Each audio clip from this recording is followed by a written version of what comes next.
Penjaga ombak, mentari pagi memantul di permukaan laut, membuat ribuan kilauan seperti pecahan kaca di hamparan biru. Arga, seorang penjaga pantai berusia 28 tahun, berdiri di menara pengawasnya. Dari atas, ia memandangi garis pantai yang perlahan mulai dipenuhi wisatawan. Bagi orang lain, pantai adalah tempat liburan. Bagi Arga, pantai adalah medan tugas, tempat di mana satu detik kelalaian bisa berarti hilangnya nyawa. Ia sudah hafal suara ombak, arah angin, dan arus laut. Bahkan, ia bisa menebak kapan ombak akan berubah ganas hanya dari warna airnya. Siang itu, suara teriakan memecah ketenangan. Seorang anak laki-laki, tak lebih dari 10 tahun, terseret arus rip current. Tubuh kecilnya berjuang di tengah gulungan air, kepalanya sesekali tenggelam. Tanpa berpikir panjang, Arga meluncur dari menara, berlari menembus pasir panas. Kakinya menghantam air, lalu berenang cepat membelah ombak. Ia tahu, melawan arus adalah kesalahan fatal, ia harus mendekat dari samping. Sampai di dekat anak itu, Arga menatap mata yang penuh panik. "Tenang, aku di sini," katanya sambil meraih tubuh kecil itu. Dengan teknik yang sudah terlatih, ia membiarkan arus membawa mereka sedikit keluar, lalu berenang diagonal ke tepian. Beberapa menit terasa seperti selamanya, tapi akhirnya mereka tiba di bibir pantai. Sang anak batuk-batuk, air keluar dari mulutnya.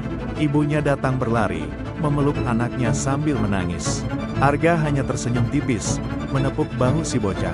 "Ingat, laut itu indah, tapi juga bisa kejam kalau kau meremehkannya." Saat matahari sore mulai tenggelam, Arga kembali ke menaranya. Ombak terus datang dan pergi, dan ia tahu tugasnya belum selesai. Esok hari, mungkin ada nyawa lain yang perlu diselamatkan. Kalau mau, aku bisa buatkan versi ini lebih tegang dan penuh detail teknis penyelamatan biar pembaca ikut merasakan adrenalin sang penjaga pantai.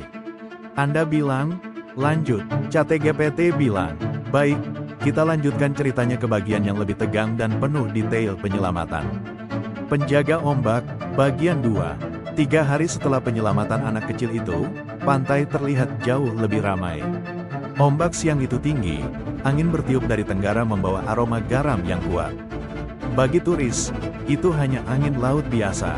Tapi bagi Arga, itu tanda peringatan, arus bawah sedang liar. Dari menara, matanya mengamati seorang pria muda yang berenang terlalu jauh, melewati batas bendera merah.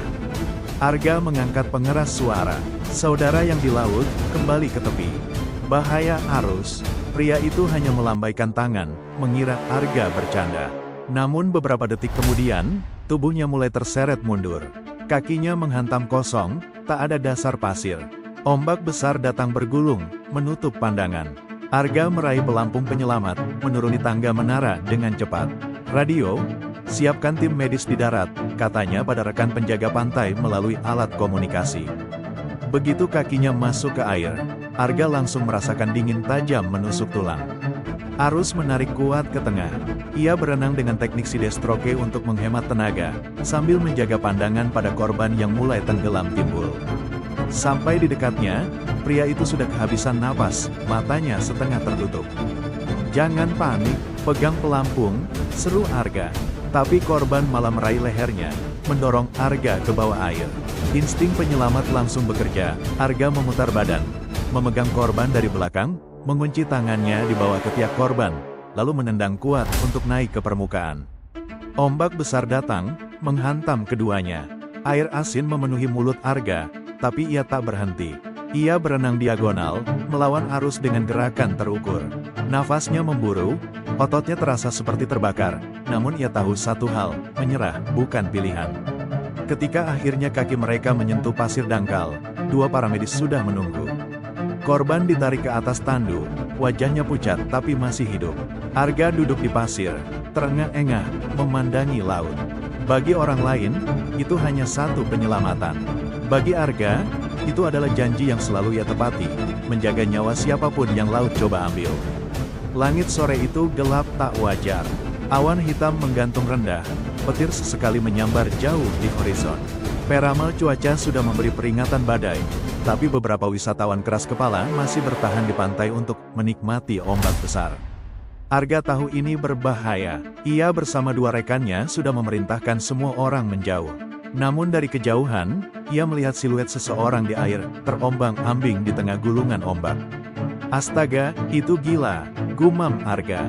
Tanpa ragu, ia mengikat tali pengaman di pinggang, mengambil pelampung, lalu berlari ke laut yang sedang mengamuk. Angin menghantam wajahnya seperti cambuk, dan ombak setinggi tembok datang bergulung. Begitu masuk ke air, Arga hampir tak bisa mendengar apapun kecuali deru badai. Setiap kali ia mengangkat kepala, percikan ombak menutup pandangan. Ototnya bekerja keras melawan arus yang menyeretnya ke arah karang. Akhirnya, ia sampai di korban, seorang peselancar yang papan selancarnya sudah patah. Pria itu hampir pingsan, kakinya terlilit tali yang tersangkut di sesuatu di bawah air. "Pegang aku akan memotongnya," teriak Arga, meski suaranya tertelan ombak. Dengan satu tangan memegang pelampung, ia menyelam ke bawah, menggunakan pisau kecil yang selalu ia bawa di sabuknya. Gelap total, hanya perasaan dan insting yang memandu. Jantungnya berpacu, paru-parunya mulai perih. Begitu tali terpotong, mereka berdua naik ke permukaan. Tapi badai tidak memberi ampun, ombak besar menghantam mereka, memisahkan keduanya. Arga berjuang mati-matian meraih korban lagi. Kali ini ia mengikatkan tali pengaman di korban, memberi isyarat ke rekannya di darat untuk menarik.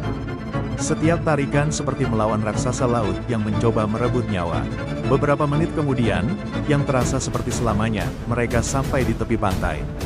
Para medis segera membawa korban yang kini setengah sadar.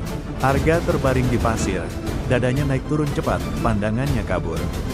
Hujan deras membasahi wajahnya, tapi ia tersenyum tipis. Dalam hatinya ia tahu, badai ini akan dikenangnya seumur hidup, bukan karena hampir merenggut nyawanya, tapi karena ia sekali lagi berhasil mengalahkan laut, setidaknya untuk hari itu.